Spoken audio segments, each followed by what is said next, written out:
रावण, लंका के अद्वितीय योद्धा और परम शिव भक्त, ने सुना था कि भगवान शिव कैलाश पर्वत पर वास करते हैं। उन्होंने निश्चय किया कि वे भगवान शिव से प्रत्यक्ष भेंट करेंगे।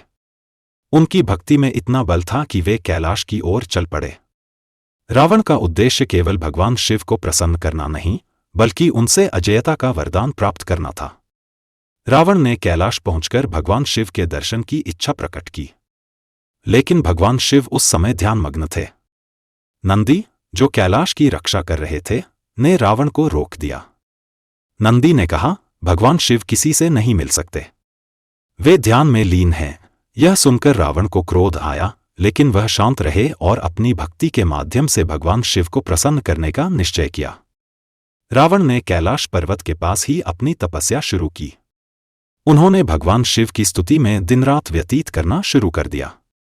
उन्होंने अपने सामर्थ्य और भक्ति का प्रदर्शन करने के लिए अग्नि और मंत्रों के साथ कठोर तपस्या की। उनकी साधना से धरती और आकाश तक कंपन करने लगे। देवता और ऋषि भी उनकी तपस्या से चिंतित हो गए। रावण की तपस्या से भगवान शिव प्रसन्न हुए। वे अपने दिव्य स्वरूप में प्रकट हुए। उनके माथे पर चंद्रमा, गले में नाग और हाथ में त्रिशूल था।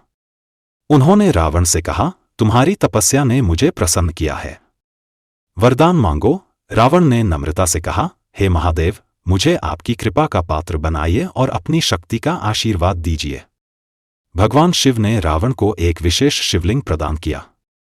उन्होंने कहा, यह शिवलिंग जहां स्थापित होगा, वहां मेरी शक्ति सदा विद्यमान रहेगी, लेकिन इसे कभी भी धरती पर मत रखना, इसे उठाना असंभव हो जाएगा। रावण ने आभार व्यक्त किया और शिवलिंग लेकर लंका की ओर चल पड़े। रास्ते में रावण ने एक स्थान पर विश्राम करने का निर्णय लिया। उन्होंने एक ग्वाले से कहा, इस शिवलिंग को थोड़ी देर संभालो, लेकिन इसे धरती पर मत रखना। ग्वाले ने शिवलिंग को थाम तो लिया, लेकिन भार सहन न कर सका और इसे धरती पर रख दिया। रावण ने वापस आकर शिवलिंग को उठाने का प्रयास किया, लेकिन वह अचल हो चुका था। रावण ने शिवलिंग को उठाने का बहुत प्रयास किया, लेकिन असफल रहा। उन्होंने अपनी गलती को समझा और भगवान शिव से क्षमा मांगते हुए शिवलिंग के सामने प्रार्थना की।